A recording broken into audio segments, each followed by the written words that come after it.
Hello everybody, Claudia Boleyn here, and this is another video as part of my Being a Social Justice Warrior series. So today I wanted to talk about online harassment, specifically very gendered harassment. So this is a subject I've unfortunately had quite a lot of experience with. I've been talking about feminism on the internet for quite a while now, and since the very start I've received some very horrendous abuse from people online, ranging from simple gendered slurs to get back in the kitchen, show us your tits, to some really scary things like I want to rape you, I'd like to punch you in the face, I know where you live. I've had men describe to me very explicitly what they'd like to do to me. I had my face posted onto a pornographic image once, which wasn't very nice. Also at one point there was a video circulating of a young woman who looked slightly like me, and it was getting posted in my comments section and people were talking about it online. I've been told by lots of men that they've masturbated over me. One man said that he masturbated over the idea of raping me. One man said if he met me in real life he'd stop me from being a feminist by putting his cock in my mouth so I couldn't speak anymore. So as you can imagine, I've had quite a broad range of horrendous messages sent to me over the time I've been active on the internet and quite vocal about feminism and social justice topics. The problem is that when I try to bring this up and talk about the experience of being a woman with opinions on the internet, and I do mean being a woman with opinions on the internet, it doesn't necessarily have to be about feminism or social justice. I've received disgusting messages on videos where I've talked purely about my struggles with depression. I've seen these sorts of messages on ASMR videos, on makeup tutorials, so it seems that any woman on the internet is open to this kind of harassment. But when women do try to bring this up, we're often told that we're making a huge deal out of it, and why don't we just block these people? So first of all, I wanted to answer that. Why don't you just block these people? And my answer to that is that we obviously do. I certainly do.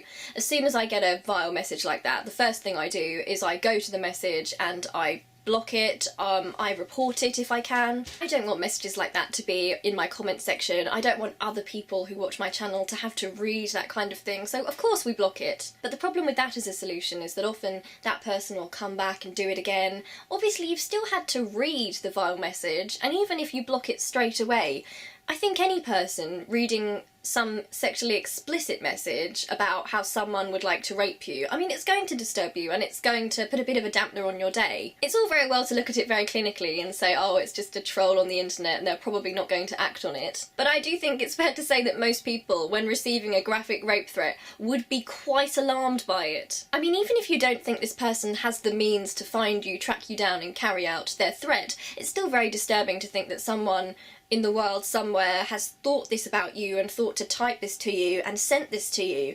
They want you to feel that sort of fear, and it's very disgusting, and it feels really kind of violating when you read it. When I've spoken about receiving messages like this before, a lot of people, and worryingly a lot of men, have told me that this is the internet, this is what happens. I've been told quite recently, if you can't take the heat, get out of the kitchen. That line of thought is worrying to me for a number of reasons. I think the most worrying aspect of that is the victim-blaming sentiment behind it. The solution from so many people, worryingly, is that the person receiving the rape threats should leave the internet and have that thing that brings them happiness cut out of their life, instead of the person who sent that awful threat facing any sort of repercussions or punishment. Now, why should I and other women like me stop doing what we love, stop speaking our minds, just because some horrible person out there is going to send rape threats? Also, with that line of thought, there's that worrying thing that this is the internet, this is just what happens. It's like some people online seem to think that rape threats are a natural phenomenon, that they're unavoidable, instead of disgusting people typing them out at their computers and sending them. Well, they're not a natural phenomenon. Like I said, there are people typing these, and I think that if you are going to type a rape threat to somebody, a very explicit rape threat, then you should receive some form of punishment or repercussion for that. I don't know about you guys, but I couldn't physically sit down and write a rape threat and send it to someone. The thought of doing that makes me feel quite sick. So I don't think it's harmless when someone sends a rape threat online. I don't think it's banter or whatever a lot of people think it is. I don't think it's par for the course. I don't think it's what women should have to expect when they appear online. Now, something else that people have brought up when I've discussed this on Twitter before is they've tried to imply that in me thinking that rape threats are wrong and shouldn't be happening to people online, that I'm somehow trying to destroy free speech. I don't quite understand that leap, because I don't see how a person objecting to rape threats is automatically anti the freedom of speech. Yes, you're right, people should have the freedom to say whatever they want, but I think if someone chooses to use their freedom of speech to send a rape threat to someone, then they should face some sort of punishment for that. Is that really a very radical thing for me to say or think? Now, I don't think it is, but a lot of people do tend to think that I'm being very radical here, and that's quite worrying to me. So I wanted to talk to you a little bit about the impact of receiving a rape threat, and I think what a lot of people don't always remember, and not all men, but some men online don't always remember when discussing this topic, is that rape is a major red flag, horrible, triggering topic for a lot of people online, and a great deal of women. Now, of course, there are male survivors of rape as well. The reason I'm talking about women in this instance specifically is that it tends to be women online who are speaking their opinions that receive rape threats. I'm in no way saying that there aren't male survivors out there, because there absolutely are, and I wouldn't want to erase them. Now, if you think about how many women have been raped or sexually assaulted in their lifetime, or have had someone very close to them be raped or sexually assaulted, you can start to understand how personal it can feel to receive a rape threat. I've said it before, but a rape threat is not about sex, it's not about sexual desire. You don't send someone a rape threat when you fancy them. You send someone a rape threat when you want to express power, when you want to show that they are powerless and you are powerful, when you want to make them feel small and violated. Basically, what I'm saying is that sending a rape threat is a massive thing to do. I hate it when people minimise that, because honestly, could you send someone a rape threat? Could you do it? I couldn't do it. I don't think a lot of you guys watching could do it. I think it takes a certain sort of person to send someone a rape threat, and I think that certain sort of person needs to know that that is absolutely not okay. Okay, so let's talk about gendered harassment now, and a lot of people will say that when you talk politically on the internet, you are bound to get people that disagree with you and people that don't like you, and you are going to get sent some sort of abuse or harassment sometimes, no matter what gender you are, and I completely agree with that. I do agree with that 100%. I follow quite a lot of male YouTubers, and sometimes you see them getting absolutely torn to pieces in the comments section. So I'm not saying that women are the only people who receive abuse or harassment online. I think the anonymity provided by the internet in lots of comment sections, the fact you don't have to see someone face to face, I think that can unleash a lot of nastiness in people of all genders. So I do acknowledge that anyone of any gender can and does receive harassment online. But what a lot of people don't always understand is that the sort of harassment people receive is very different. So the sort of harassment I receive as a woman would be very different to the male YouTubers I follow online, and the sort of harassment they would receive as men. So a lot of the time those people will be sworn at, and I have seen death threats sent to male YouTubers 100%.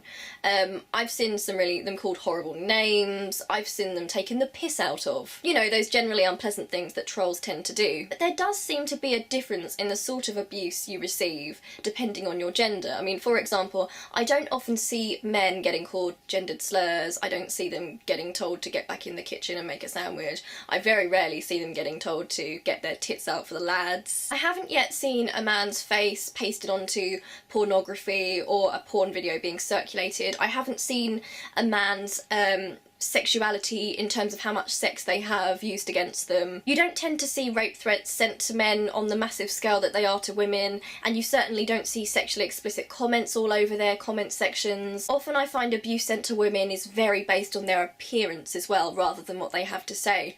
I find that when men talk about topics online, a lot of the time they are called names, but they're often torn apart for what they say. People are debating what they say. They do listen to what comes out of their mouth.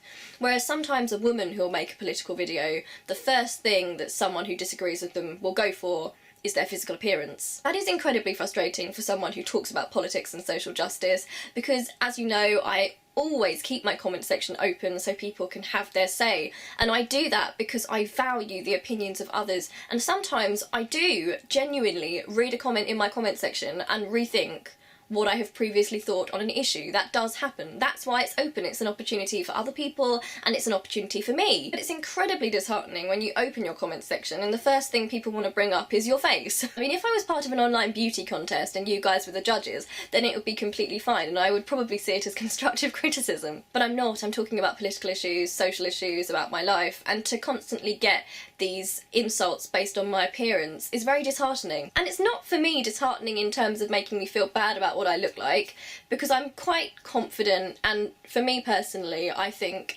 this is the face I've got, I do what I can with it, that's it. There's not really a lot you can do about it. But it is very disheartening when you think about the fact that people are dismissing you based on appearance instead of listening to what you have to say and arguing with that. That really, really frustrates me and it puts me in a terrible mood. So to summarise, this video I suppose is me talking a tiny bit about my experiences of online gendered harassment and abuse. And I'm not trying to say that men don't receive harassment and abuse online at all, because I know they do. I see it all the time, and I in no way want to erase that, because people on the internet of all genders can be extremely cruel, and I think that is something to do with the anonymity of it, and because it's a new thing, and there aren't really that many controls in place, really. But I do think it's so important that we point out the difference in the sorts of abuse people receive based on their gender. When women complain about the harassment they receive when they speak out online, they're not saying, well, I'm certainly not saying, I shouldn't have any criticism because I'm a woman. That's absolutely not what I'm saying. What I'm saying is that if you want to criticise me based on what I have to say. Don't criticise my appearance, don't send me rape threats, don't post my head onto pornography, don't tell me to get back in the kitchen, don't demean me based on my gender. And also, of course, it's worth noting that this works as a silencing tactic. It stops women from talking about things online because they know that they're going to receive this sort of abuse and harassment. And it's almost seen as normal. Like, the way people talk about this, it's like it's the price you have to pay to be a woman online. If you want to speak your opinion and be a woman online, then I'm afraid you have to accept all this horrible harassment. I don't think that's good enough. That's what I'm saying with this video. I don't think it's good enough. I don't think the people that send it are nice, normal human beings at all, and I'm extremely disturbed.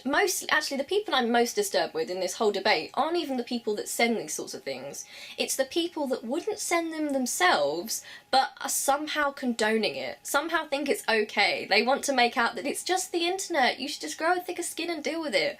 I'm sorry, but I don't want to live in a world where anyone has to deal with rape threats. Maybe we just think differently on that, but that's me, I'm sorry. Okay, I love you loads, hope you enjoyed the video. Please tell me what you have to say about it in the comment section. I'm sure I don't have to say on this video in particular, but please, no abuse or harassment in the comment section. If you want to argue my points, feel absolutely free. That's what the comments are there for, my friends. I do love you loads. I'll see you really soon for another video. Be nice online. Bye bye.